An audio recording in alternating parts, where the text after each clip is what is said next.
Bismillah ar-Rahman ar-Rahim. In the name of Allah, the most gracious, the most merciful. Hi, good afternoon guys.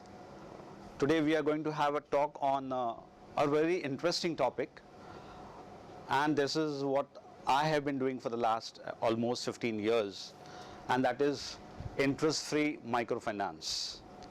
But before I start with the topic interest-free microfinance, I would like to put across to all of you that we all need to give back to the society, because we get so much from the society. We need to give back to the society, and this has been taught to me by my father. He was an illiterate man. He had meager earning, but he always used to say that whatever small you can contribute to the society, you should do it. And by the grace of Allah, by the grace of Almighty, his three children, that is myself, my elder brother and my younger sister, we have been doing that. Not only that, the legacy is being carried forward. That is our children, that is my father's grandchildren are also doing it.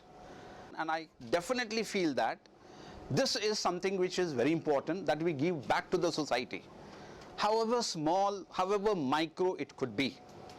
And that is what has taught me with respect to this particular topic that I am going to touch upon. So I would like to go back to the year 1998, where my villagers, there were few students who did not have fees to pay. So we said, why not set up a small NGO which can help them to pay their fees? And I took the initiative to set up Seeds Foundation, which is a small NGO, a micro NGO, to help the students, the children of my villagers, who could take their education forward. 1998, today we are in 2022. The NGO has been working not only today in the village, but it has now gone to a larger scale in the Konkan belt itself. So that's how it has grown. A small seed, a small sapling has grown into a tree. I would like to also tell you that I took it to a greater height when I started doing crowdfunding on the social media. And as of today, we have been able to pull in almost 20 millions from the social media through crowdfunding. So that's a big figure. That's a big figure. Small ways. And this has helped almost around 100 students, almost help around people who did not have medical facilities. They could not, they were in the process of going to hospitals, but no fees to give back. So we have been helping them. In this process, as a lecturer, as a teacher in the college of TEDxMaharashtraCollege, I thought about, can there be anything more I can do? When I stumbled upon the concept of microfinance. This particular concept of microfinance first came to the world through the Nobel laureate, Dr. Yunus Muhammad of Bangladesh. Dr. Yunus Muhammad, he started microfinance or microcredit, what he calls it, and it started growing, for which he was awarded the Nobel Prize. This particular concept had the interest of element inside it. I wanted to do the same kind of thing, but without the concept, without that element of interest. Take away the interest element. Because simple, suppose you have taken a loan, okay, let us say you have taken 1,000 rupees. Over a period of 5 years, when you repay back, you are actually repaying back 2,000 rupees, which means 1,000 was your principal amount which you took, and another 1,000 you paid back as interest. What if you could have saved that 1,000 rupees? You could have benefited. The society could have benefited, because at any given time you speak to any people, interest definitely bogs you down. You just imagine, we have just gone through the COVID period, where those people who had to pay their EMIs and the fund was not coming in. what was the problem that they were facing. They were not able to pay their bank loans, and the bank was not going to waive off their interest. Interest was getting into multiple cycles. So I thought about, can we, because the concept of interest-free banking, the concept of interest-free credits is there in the world. In fact, the whole of Europe is practicing it as an alternate banking system. So in the college, I talked to my HOD, Dr. Mohammad Mughis, and my other colleague, Dr. Abdul Majid Ansari, and we took three together, we took up this project and we filed a proposal for this project to UGC, University Grants Commission, which is the top functioning body in India as far as education is concerned, and they fund various projects. So we applied. I was a main contender for it. The other two whom I named, they were my colleagues. They called us in Delhi for an interview to get the the project finalized, so that they can finalize the project and give us the fund. And I had to appear in front of the expert committee, expert in economics, expert in commerce, expert in finance. Almost 7 people were sitting over there. I had already prepared myself to present the proposal. But when I went and had a seat in front of them, the first question they asked me, is interest-free banking existing in the world? I was a little shocked, because they were the learned people than me. They should know it better that it exists. But the question was a shocker for me, a bouncer for me. And I told them, yes, it is existing and it has been practiced across the world, except India. Except India. So I said, can I, sir, put in my presentation to you? So the chairman of that particular committee immediately said, no, Mr. Siraj, we don't want that. We have sanctioned you the project. They simply granted me. That was the first step towards what I am talking today, my experiment with interest-free microfinance. So from there, that was in 2010. From 2010 to 2013, we went across India, the north of India, the south of India, other parts of India, to find out various models which has been practicing, basically in the informal sector, not in a formal sector, because interest-free banking is not permitted in India. It is not permitted. The government has not passed any law. The RBI has no regulations for it. So you cannot have interest-free banking finance. So across India we went across. We have a concept called as interest-free banking, which can be practiced in other formats. So we went across to find out how the other people, at micro level. Why I am interested in micro level? Because if you today also look at the banks, the majority of the fund goes to whom? Does it go to the poor people who wants it exactly? Who wants to start as a micro entrepreneur, he wants to start a business? No one is ready to give him. No one is ready to fund him. But yes, those who are big fishes, they can very easily get those loans. And unfortunately, we have been seeing that. If you look at the non-performing assets on the balance sheet of the banks and financial institutions, these non-performing assets are basically not from the poor people, but from those companies who have been taking money from the banks over a period of time and not returning back.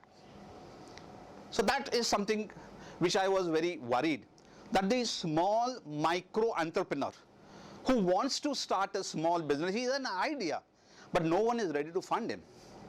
Not only that, on daily basis, a small rickshawala, he wants a small loan of, say, 2,000 rupees. That's what he wants, because he wants to repair his rickshaw. He has to go to a money lender. He has to go to a money lender. And the money lender, as money lenders are, they charge exorbitant rate of interest. You can just imagine, a rickshawala wants 2,000 rupees and he says that I will be able to return this back in maybe 20 days. 20 दिन मुझको लगेंगे. So this money lender says that ठीक है, every day you will have to pay 10 rupees. So you now calculate. For 20 days he is paying 10 rupees, which comes to 200 rupees. That 10 rupees, we feel it's a small amount, but when you calculate in terms of percentage, it almost comes to 30% plus. That is what that particular rickshawala is paying back. Can we pull back this element of interest? That is what I wanted to do. And therefore, once we completed this project, which we had taken from the UGC, 2013 we submitted our project, the project was accepted. Now, somewhere or the other, myself and my colleague, Dr. Abdul Majid Ansari, we were not satisfied, because on paper, in theory, we had presented the project, but we were not satisfied because can we implement it actually? That was very crucial for us. So we took a bold step. I said, let us do it. So he said, how can we do it? I said, let us start it in our in a college itself for the staff members. And gradually we were able to do that. So I started this Alphala interest-free society in the college, or informal platform, where today we started in 2013, end of 2013. Today, after so many years, almost 10 years, we are able to say all the teaching staff of Maharashtra College is part and parcel of this society, and they are getting interest-free loan. Now, one will try to think, if there is no interest, how the whole functioning will happen? There are expenses to bear, yes.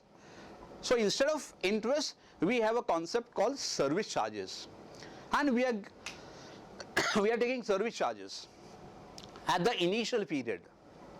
One time service charge, rupees 600. Today we are able to give 4 lakhs of rupees to one individual member, and he just pays rupees 600 rupees as service charge at the initial period. Subsequently, when I took over as the principal of the college, I called the non-teaching staff, I explained them the concept, and they were ready to take up. So they also started a small society, non-teaching staff interest-free society, and today, as of now, they are able to give 40,000 rupees to a member, again interest-free.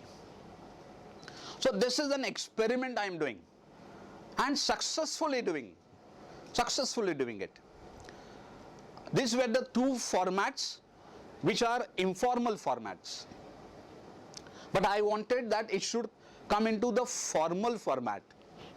So Maharashtra College has a Maharashtra College Employees Cooperative Credit Society Limited, which runs according to the rules and format of the State Cooperative Society Act. So slowly and slowly, as a chairman, I was able to convince all the members that we can convert our society where we are taking interest into an interest-free society. It took time,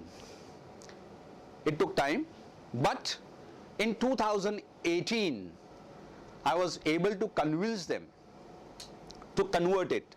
So today, again, we are this particular format, this particular formal format, we are charging only one-time service charge of rupees 1,000 for loan which is up to rupees 3 lakhs. So the maximum loan that is available over here is 3 lakhs. And today the same, specifically the non-teaching staff, they come and say, thank you, sir, you did a fantastic job for us. we are able to save money which was going through interest. So these three formats that we had, one for the teaching staff, one for the non-teaching staff, both informal, then the formal one which has both the teaching and the non-teaching staff, has been successful in Maharashtra College.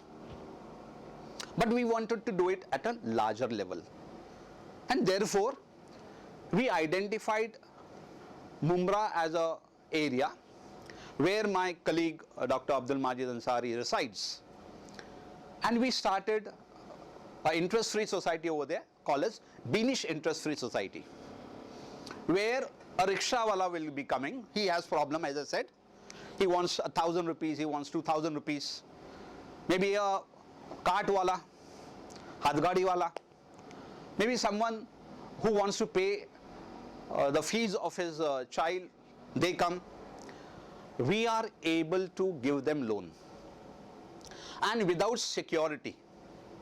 I will go back to Dr. Yunus Muhammad, who started this concept of credit, microcredit.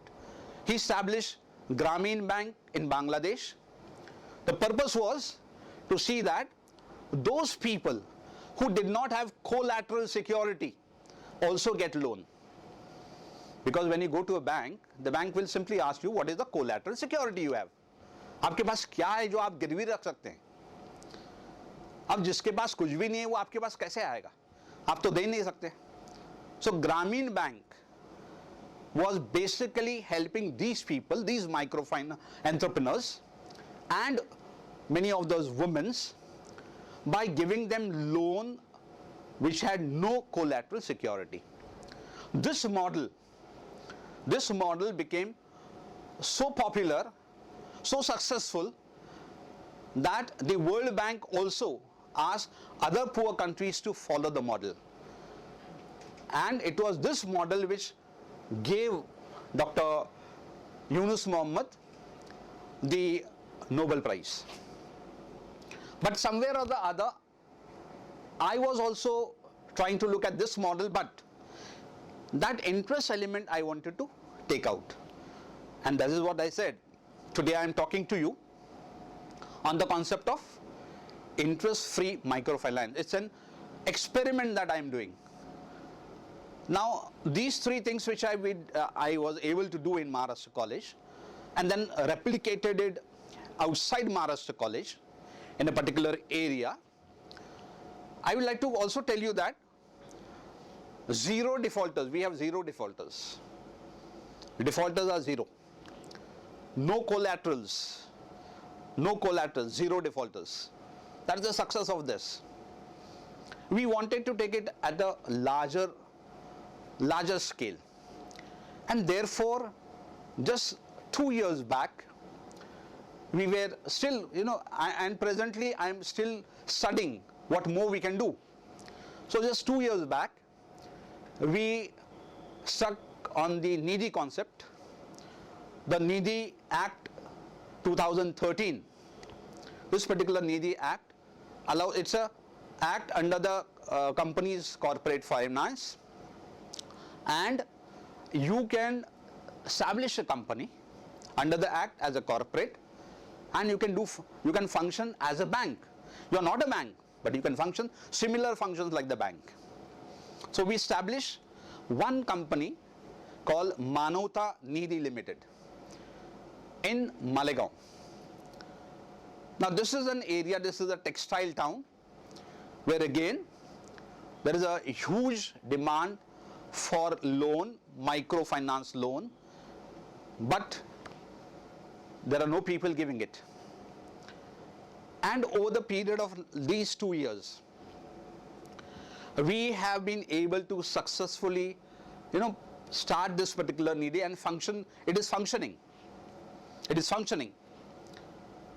If I look at all these 5 examples that I have given to you, these 5 examples together, we have been able to lend, right from 2013 we are speaking of, to this particular year, we have been able to lend almost 63 millions to around 1,200 people.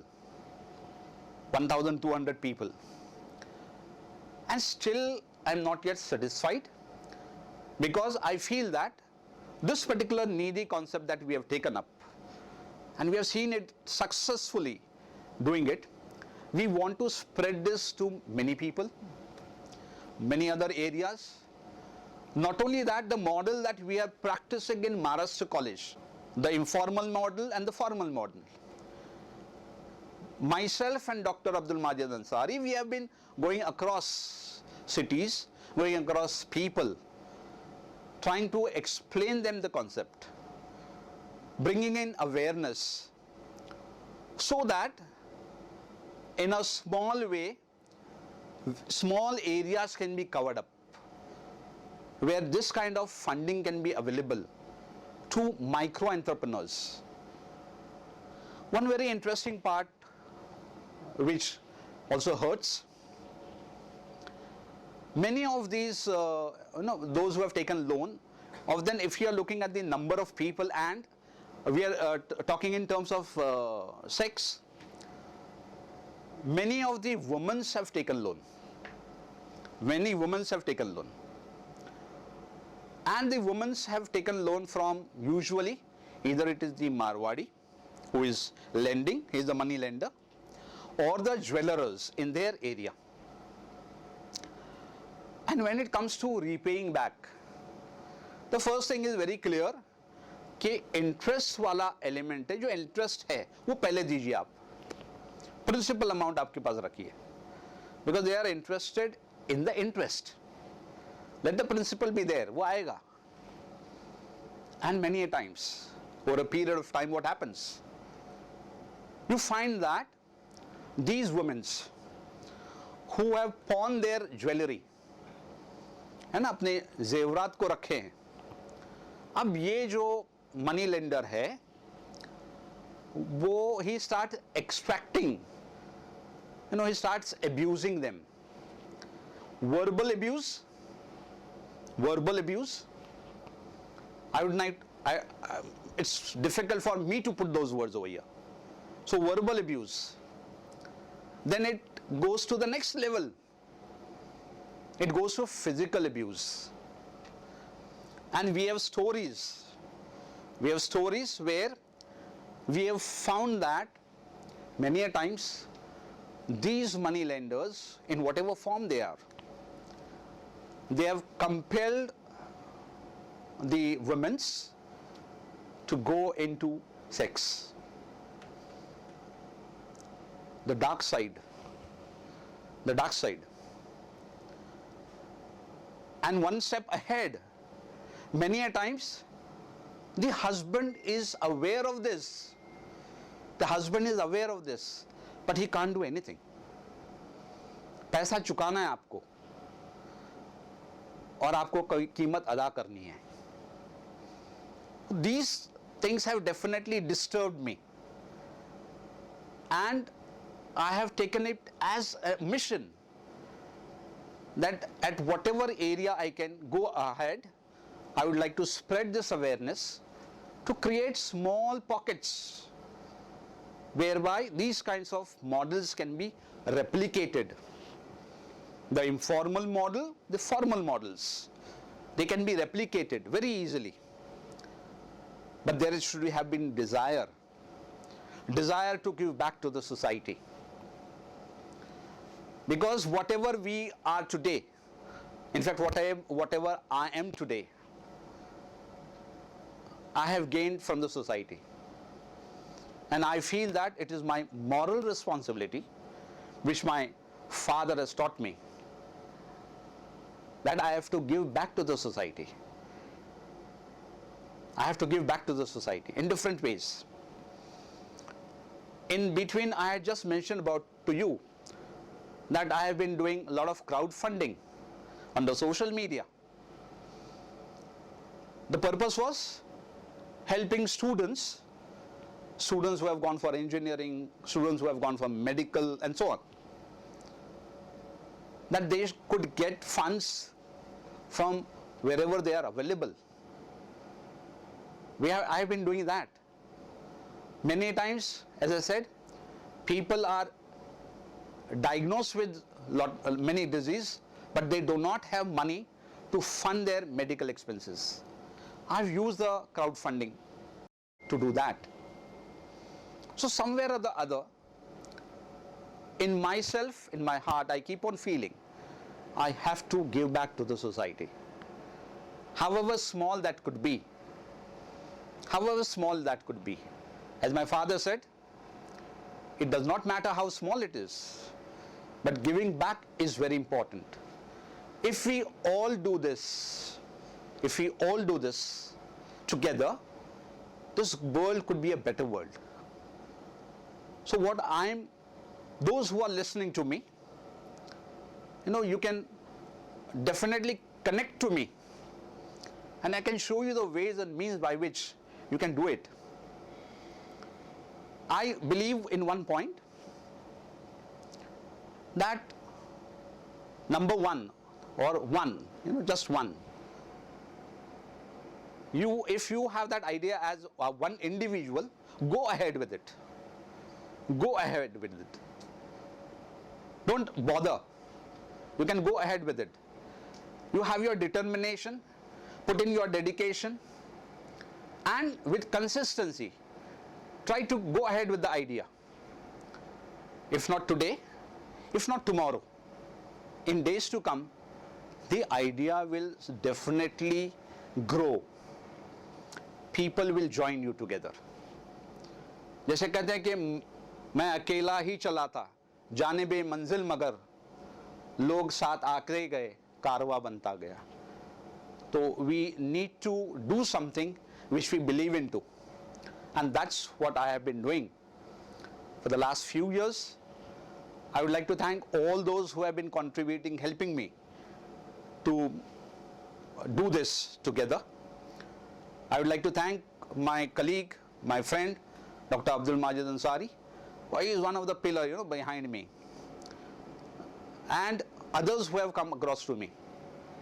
So these are ideas which can. So if you have an idea, and if you feel from inside, yes, this idea is workable, go ahead with it. The idea should, at the end of the day, should be beneficial to the society. If it is beneficial to the society, that's what is important. So if you have an idea, don't hold yourself back. Go ahead with the idea. You may be alone, but gradually people will come and support you. So that is very important. I believe in it. I practice in it. I believe that one has to give back. I practice it. I don't preach. So at the end of the talk, I would simply say that have a belief in yourself, have belief in your ideas, stick to your ideas, go ahead with those ideas what you have. It could be becoming an entrepreneur, it could be becoming a social entrepreneur, and so on. Put in your dedication. That's very important. You cannot be successful without dedication. And consistency, very important. You have to be consistent. You have to be consistent. So consistency is very important. वही चीज बार बार करना बहुत जरूरी है. That is called consistency. Because then only you are able to know what are the things which are wrong, what are the things which are right. So you will be able to find out for yourself. So if you pull these things together, right? Your idea, you are single, alone, your idea, your determination, your dedication, and the consistency, you will be successful, if not today, if not tomorrow, but in the coming days. Thank you very much.